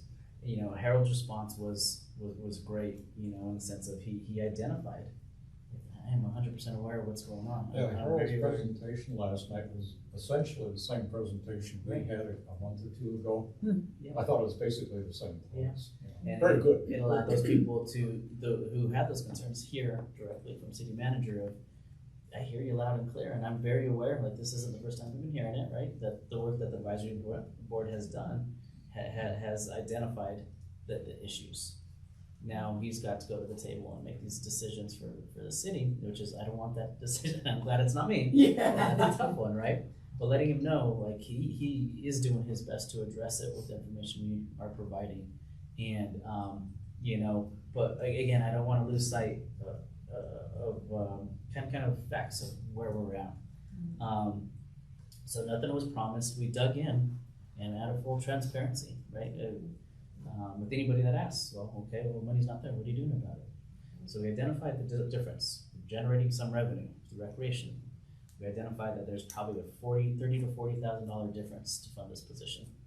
And so we went to our friends who have Friends of Longmont, who has provided support to some staff, staffing positions, addressing some staffing needs. Said, hey, we're $40,000 short. Can you help us out with this? And they said no. And I presented it two to three different times, and the answer is no. So I made it clear that their stance is we don't want to provide any support for staffing needs. So we then shifted our attention directly to that presentation at the time was for council and that opportunity to meet with Harold. You know, I thought the mayor and Marcia and Harold all did a really good job responding to the public last night. And they seemed satisfied when the group left. Couldn't see their faces or anything, but they're all very polite. And after they said their piece, everybody took off. I think there was no fireworks or anything like that. I thought it was a very sedate conversation. And so I think how to address some of this stuff in the future is communication, like you said. And we have a number of things, we have a lot of challenges ahead of us, I tell you, to kind of address some of those concerns. There's a couple of things. One is I was very proud of the people from the community who had come, probably loaded for bear, you know, and even including the individual who was the angriest, you know, after hearing the factual analysis, she really restrained herself. And, you know, as did other folks, and I thought that was excellent. It made it easier for us, for the rest of us to do our jobs and get the situation under control. So I'm extremely happy about that. Me too. How many people were there representing the cause? Roughly five to seven. Oh, is that all? Yeah, I think it's closer to 7. Well, you know, there were some that didn't sit together, and then there was that row in the back, and they decided not to speak, you know, so that maybe they were just there showing support because they weren't on Joan's list. I also would like to say, you know, whether it was Harold's decision or Joan's and Harold's decision, but it was really smart of them to pull that up before the public invited to be heard. I'd like to not defend, but to make a statement as to the passion of the people that spoke. As I have my own passion. And I think that it's very possible that what people that have invested a lot in the senior center and who have experienced the work that's been done over the years and the dedication of the staff, what they've experienced in the last year has been heartbreaking at times, and it has created that level of frustration. I know that budgets rule. I know that the way that one goes about resolving issues with the senior center involves and will involve change. And I think that one of the things that may be of benefit is to, allow people to step back and allow change to happen and accept the reality. I was reminded this weekend by a friend who's known my grieving process about the alcoholic's prayer. And that is, God give me the serenity to accept the things I cannot change, to change the things I can, and the wisdom to know the difference. And I am in that position. So I think it will be very important. Answer people's questions, be upfront, be really upfront about the future of the senior center. And not have that be the big unknown out there. Joining with the rec department, the changes that are going to occur. And to bring people in to support you that don't have the history or aren't going through the grieving process. That's going to be important. And I recognize that. And I also recognize the frustration, the pain, and the loss that every person dedicated to this center has felt over the last year. And my friends, it's a grieving process. It's hard to see the people you love and care about hurting and not knowing how to support them in ways that you really want to. But we all have to accept what was is gone and moving on. And that's the truth. Thank you for that. Yeah, I can understand that. It's almost like to be respectfully transparent. Right. To let people know exactly what, their questions, what the answers are to their questions, but in a respectful way and letting them know, hey, I know you're hurting, but here's what's really going on. Giving them an idea that you're looking to change for the future. You're looking to figure out problems and you're looking to find solutions. And I think that's going to go a long way. And the only thing nothing's changed, right? The only thing that has changed is new faces in this facility. That's the only thing that has changed in this facility. Well, I Did you disagree want to say with something? that. Because in 7 months, they have not changed anything that I've been here. Do you care to share what you feel has changed? Share with us if there is something we need to know about it. Arlene, did you want to say something? Well, and this maybe I interpreted something wrong from all of the reading that I did, but and I don't understand the Friends part of it as far as salaries or supporting staff, and if they are not going to support staff anymore after 2024, what kind of an impact does that have on your budget? Right.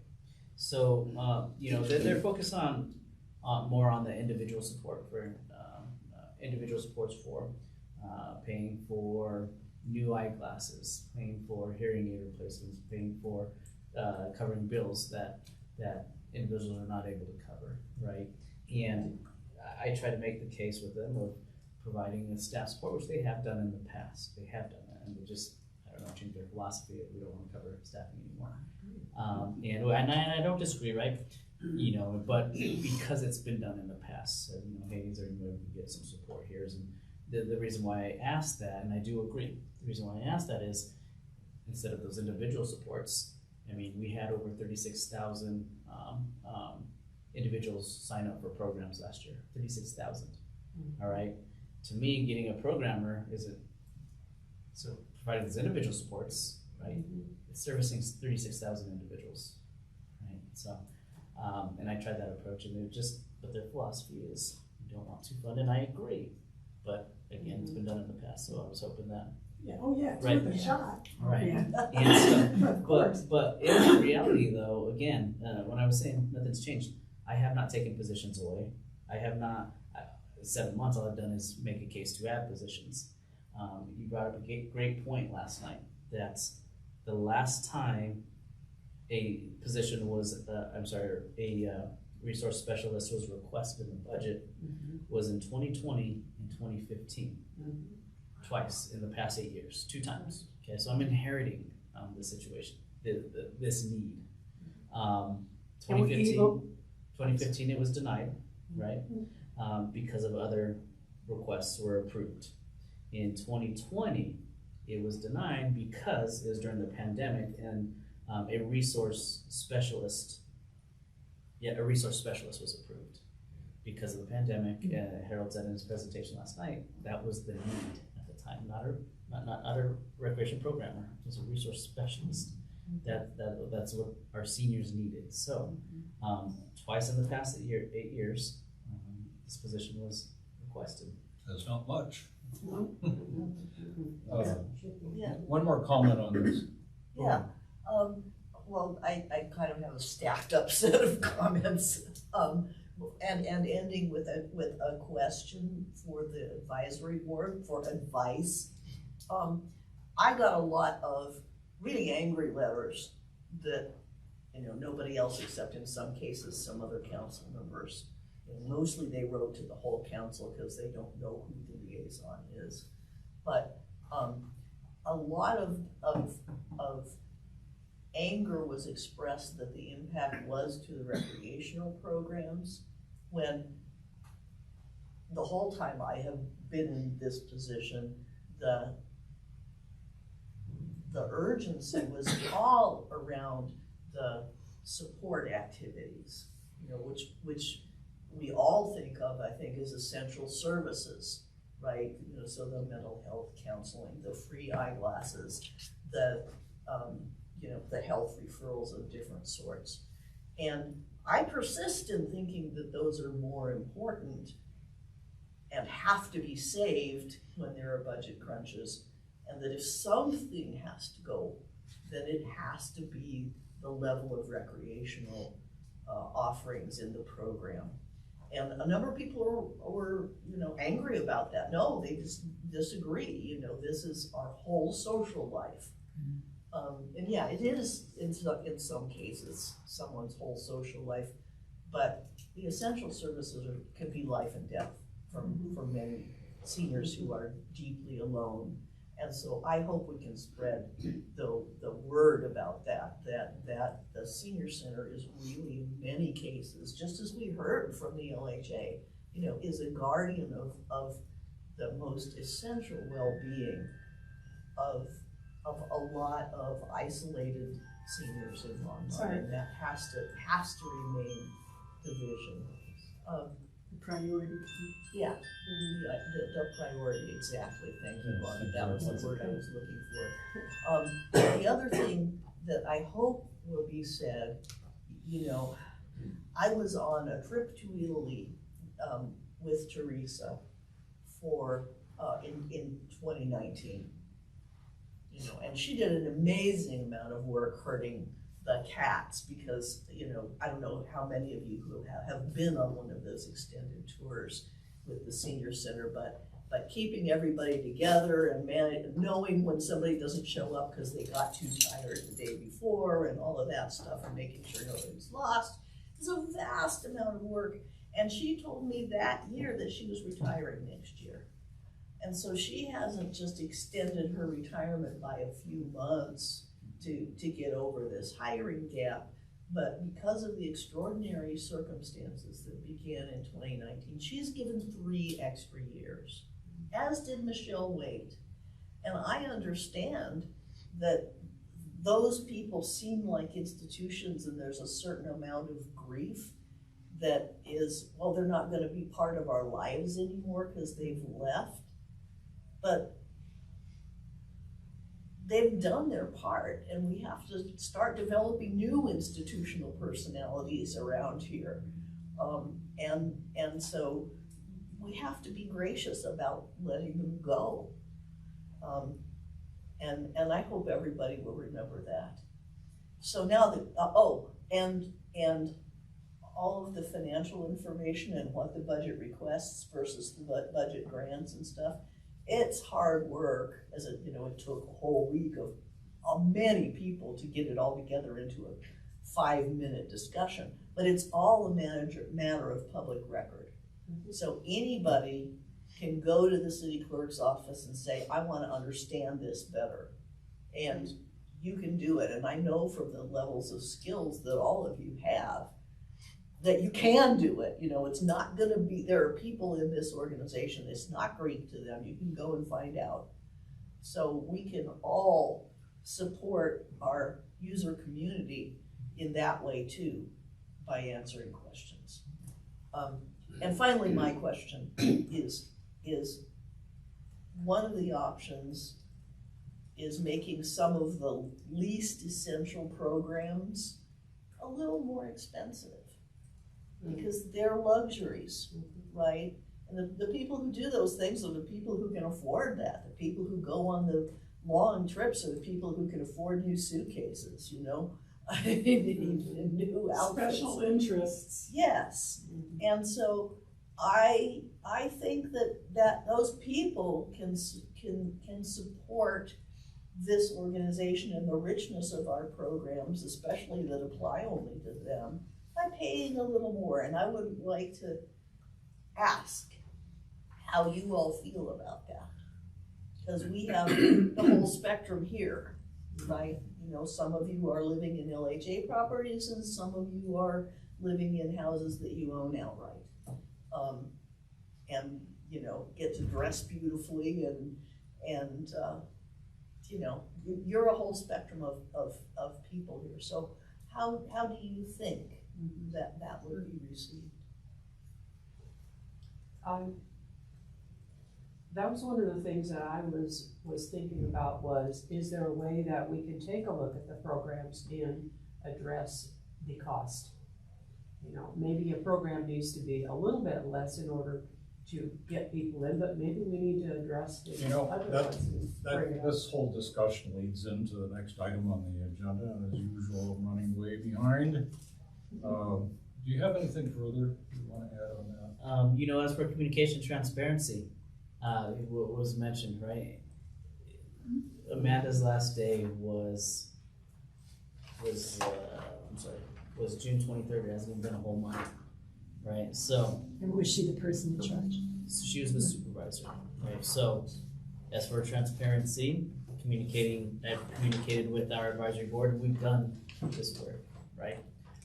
Communicated with our friends board, had open discussions with anybody who has any questions in passing in the hallway, scheduled them, had sit down at meetings, and not only for that piece of communication, right?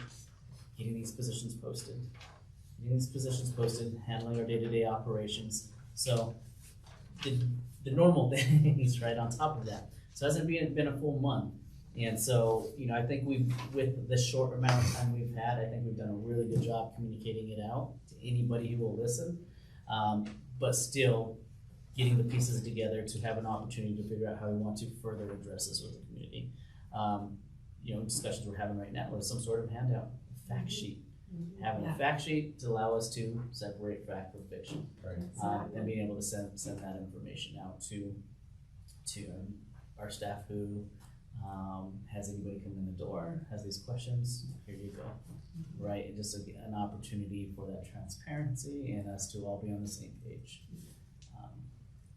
I think that's key. All right, I think that is key.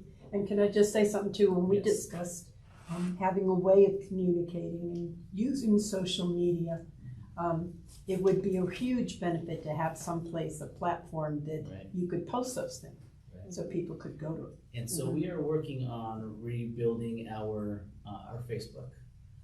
We do have our website, so of course this document that we do and will create will be available on our senior center homepage through the city's website. We are working on rebuilding our friends, I apologize, our Facebook page, but because of the staffing we've been trying to have, we've not been able to allocate that responsibility to an individual, assign that responsibility to any one individual right now. Yeah, we're all at capacity, right? These 2 new hires are big hires, and again, we're still waiting on the 2 additional, right, that are currently posted. Once we're fully staffed and everybody gets their feet under them, then we'll be able to start looking at those platforms. We do have a communications department who we can lean on for different communications through different social media platforms like Instagram. So With the city, yeah, they manage that. So I would like to tell you that if there's anything I can do at all to help, we've talked about this, but just keep it in mind.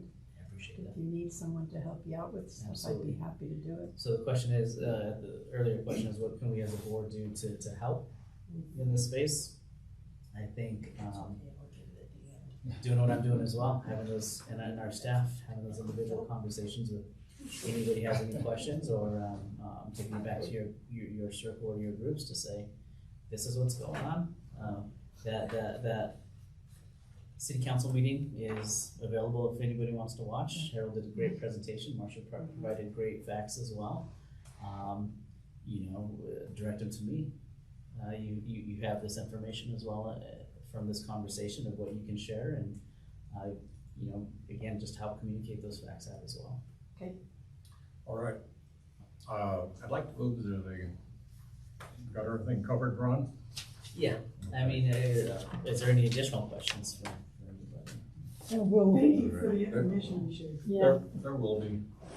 I'd like to move on to goals. We're running out of time as usual. I gotta do a better job of managing time. It's okay. There wasn't anything to cut off in this. You No, I should didn't. Take it easy on yourself. You're doing a great job, Dave. Yeah. Yes. Here's my vision. That's about all I've got time for today. On the general subject of goals. Before you have the ordinance, which creates the board, and we talked about this a couple of times, but I'd like to be the guiding goal of this advisory board.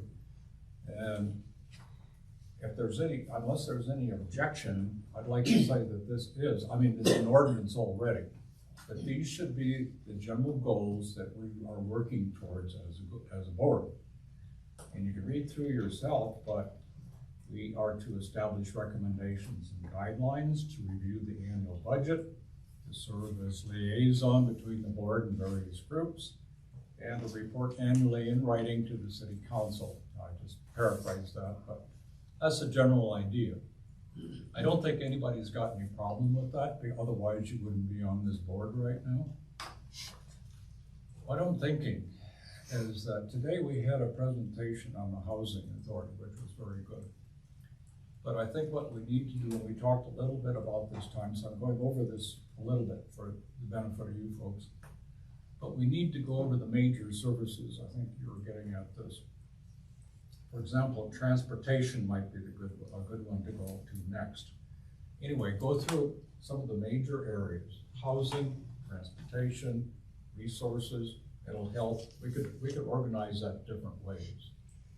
And what I'm thinking is that to meet the requirement of the ordinance, by May of next year, we should be able to be in a position where we can make fairly specific recommendations to the city council as to how various programs might be increased, decreased, changes in operations. I'm just talking, I don't have anything specifically in mind, but I think this goes to your point, that we, what are the more important ones? And we talked about that a little bit before. Marcia, I think you were saying is recreation versus, the recreational component says basic services, to meet the basic needs of people. They're not the same thing, they all take staff time. Maybe we should be making specific recommendations in these various areas. And so what I'm hoping is that we could go through these major areas, and I've thought about this a lot, and I don't have a real good grouping. But I know transportation and housing are major issues. Mental health is a big issue. So if we go through those, and then what I'd like to see is one or two people per topic, take it as their area. And you was it transportation? You had a responsibility for? Anyway, take responsibility for kind of carrying the load as far as the area. So when we get to the point where we want to make recommendations, you'll be the key person as far as pulling information together, making contacts, talking to people, and that sort of thing. And so that's just one idea. We can do it different ways. But the end point would be by May of next year, we really should be in a position where we can take what we've heard, what we've talked about, and put it into specific recommendations for our annual report. What do you think? Sounds great. Sounds good to me. Yeah. That sounds very Yeah.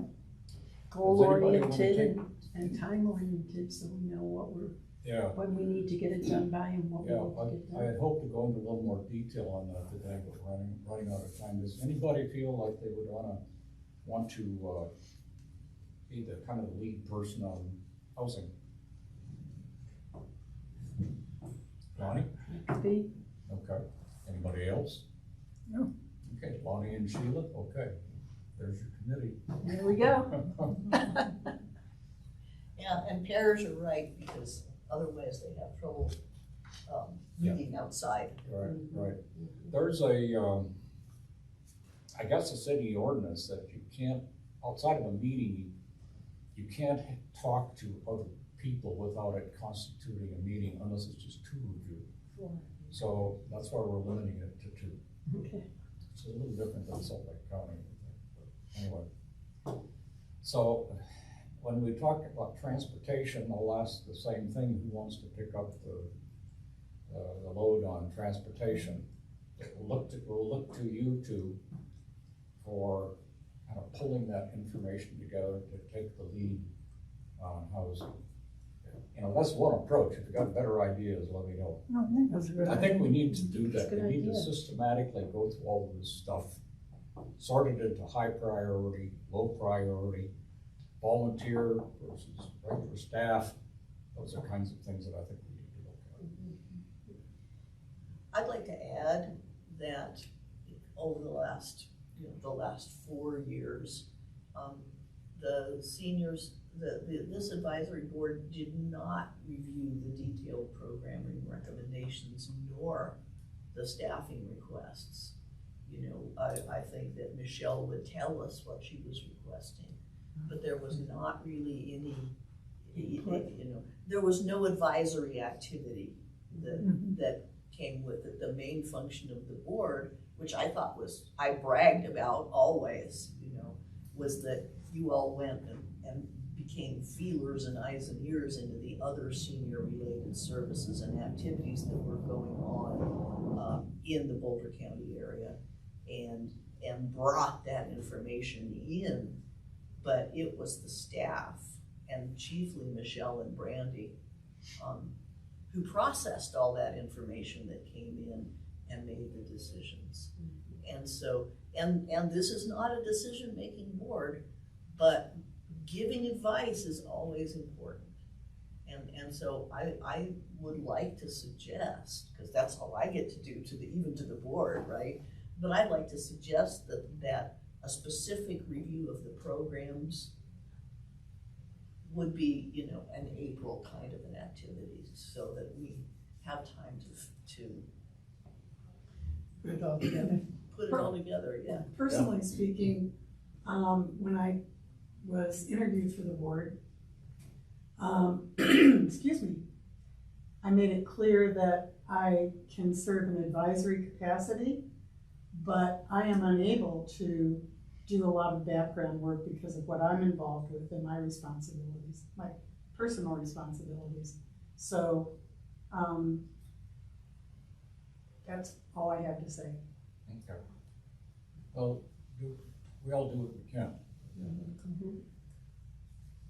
I just wanted to make that clear from the get-go. One thing I think, Ronnie, that I've noticed is that I think there's some confusion. And it's not your fault. It's the fault of the system, I think, is that people apparently on this board and some of the staff that I've talked to don't seem to think in terms of FTEs. What are the authorized number of positions an organization have? How are they funded? What are the number of people? And what time period goes along with that staff? And so I think if that could be a little clearer, I think that would help some people. I've been on the board for 2 years and I'm still a little confused. That's the way I think. And I'm sorry, are you saying specifically to requests or?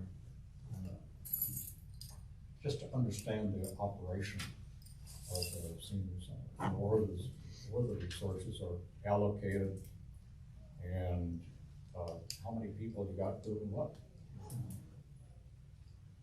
That would be part of our, maybe our budget review request. All right, anybody have any other comments? Yes. Last month you decided that we might cancel August, but we would confirm at this meeting. Right. So- What do you want to do about August? If we have our August meeting, that would be in 3 weeks roughly. Well, we're closed that day and we have a meeting, so we'd have to either reschedule it. Oh, I thought that was just Or- July. Location. No, I thought we had talked about, Yeah. I thought we had talked about doing it the second week. Am I wrong on that, or we were gonna discuss it today? It was discussed today, yeah, so Okay. those are the two options, moving it or escaping it, and historically in the past, there's been. Okay, so the first Wednesday in August is not open? Correct. Okay, so we have to have it the second Wednesday to be the earliest, right? You have it on a Wednesday. Yes. All right, is that okay with everybody, the second Wednesday of August? As far as I know. Okay, the second the second Wednesday in August. Any other business? Just want to remind everybody, I know everyone got the email. We're doing a viewing here tomorrow, July 12th at 9 a.m. to 11 a.m.